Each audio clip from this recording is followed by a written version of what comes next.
দেখুন কি ভয়ঙ্কর মাছ, আপনারা অনেকে এটা চিনতে পারেন। এটাকে সংক্ষিপ্ত ভাষায় বলা হয় রাক্ষসী মাছ। এটাকে রাক্ষসী মাছ বা পাশাপাশি এটা একটা ইংরেজি নাম আছে, সেই নাম হচ্ছে সাকার ফিশ। এই মাছটি কিন্তু আমাদের রামগড়ের যে ফেনী নদী, সেই ফেনী নদীতে পাওয়া গিয়েছে। একজন জেলে ধরেছেন।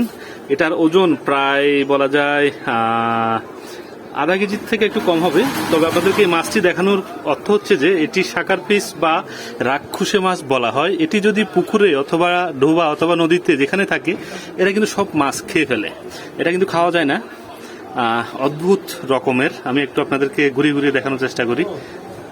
এই দেখেন, এটার মুখটা দেখছেন?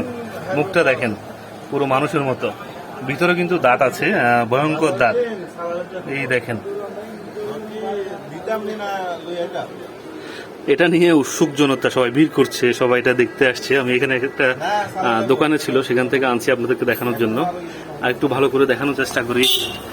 এটা পুকুরে অথবা ঢেবাতে কিন্তু পাওয়া যায়। এখানে এটা সাইজ তেমন একটা বড় হয় না, তেলাপিয়া মাছের মতো ছোট হয়। কিন্তু যেহেতু এটা নদী থেকে পাওয়া গিয়েছে, এটার ওজন প্রায় আধা কেজির মতো হবে অথবা উপরে হবে। তো এত বড় সাকার পিস আমি প্রথমবার দেখছি। আপনাদেরকে ভালো করে দেখানোর চেষ্টা করি। হয়তো অনেকে প্রথমবার দেখেছেন অথবা অনেকে চিনেন না, আপনাদেরকে দেখাই। এই মাছ যদি কখনো নদীতে অথবা পুকুরে অথবা কোনো জেলে যদি বিক্রি করে, আপনারা কিনবেন না, কারণ এটি শরীরের জন্য খুব ক্ষতিকর মাছ, এটা খাওয়া হয় না।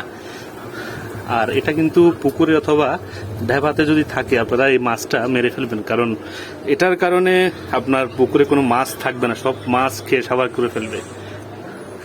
ভয়ঙ্কর, সব জায়গায় কিন্তু কাটা।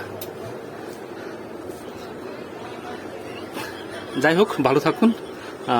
একটি সুন্দর মাছ, আনকমন মাছ, এটা দেখানোর চেষ্টা করেছি আপনাদেরকে। কেমন লেগেছে আর কে কে প্রথমবার দেখেছেন অবশ্যই কমেন্ট করে জানাবেন।